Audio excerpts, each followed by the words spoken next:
নমস্কার। কথাকলির আসরে তোমাদের সবাইকে স্বাগত।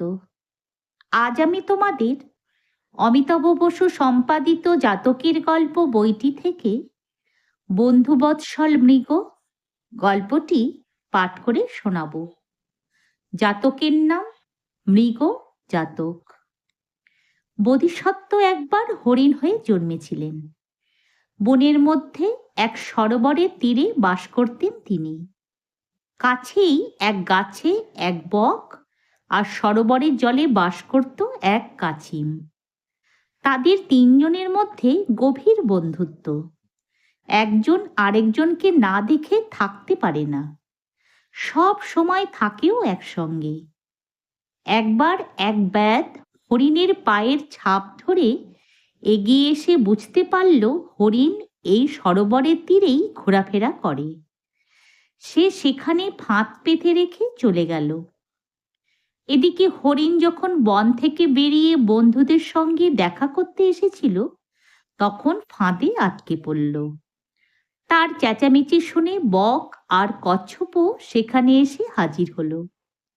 বন্ধুর বিপদ বুঝতে পেরে বক তখন কচ্ছপকে বলল, ভাই, তুমি তোমার দাঁত দিয়ে ফাঁদের দড়ি কাটতে আরম্ভ করো, আমি ততক্ষণে ব্যাধকে ঠেকাই। এই বলে বক গিয়ে ব্যাধের বাড়ির পাশে একটি গাছে গিয়ে বসে রইল। ব্যাধ দুপুরে খাওয়া দাওয়া করে কিছু ফাঁদে পড়ল কিনা দেখবার জন্য যেই বাড়ি থেকে বেরোতে যাবে, অমনি বক উড়ে এসে তার গায়ে মাথায় ডানার ঝাপটা দিতে লাগলো। ব্যাধ বাধা পেয়ে ঘরে ফিরে গিয়ে কিছুক্ষণ অপেক্ষা করে আবার বেরোলো। এবারেও বক তাকে বাধা দিল। বারবার এমন ঘটনা ঘটতে থাকায় ব্যাধ ভাবল, না জানি কি বিপদ হবে, তাই এই বকটা আমায় বারবার বাধা দিচ্ছে।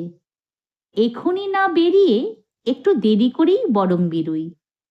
এই ভেবে সে বাড়ির ভেতরে চলে গেল। বক তখন ফিরে এসে দেখল ফাঁসের দড়ি কাটা হয়ে গেছে। কিন্তু এত পরিশ্রম হয়েছে কচ্ছপের যে বেচারা কাহিল হয়ে ঝিম মেরে পড়ে রয়েছে। ফাঁদের দড়ি কাটা হয়ে যেতে হরিণ পালিয়ে তার বাসায় গিয়ে ঢুকে পড়ল। বকও গাছের কোটরে আশ্রয় নিল। কিন্তু কচ্ছপ সেইভাবে ঝিম মেরে পড়ে থাকায় একটু বাদে যখন ব্যাধ সেখানে এলো, তখন সে ব্যাধের হাতে ধরা পড়ে গেল। বকের কাছে খবর পেয়ে হরিণ ছুটে এলো।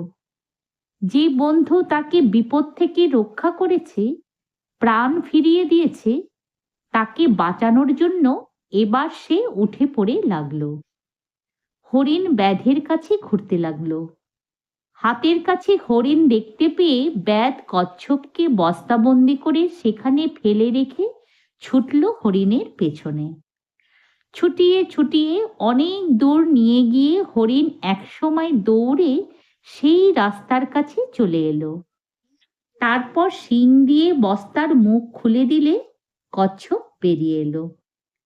তখন হরিণরূপী বোধিসত্ত্ব বক ও কচ্ছপকে বললেন, বন্ধুগণ, আর এখানে নয়, যেখানে পারো পালাও, আমিও বনে পালিয়ে যাব।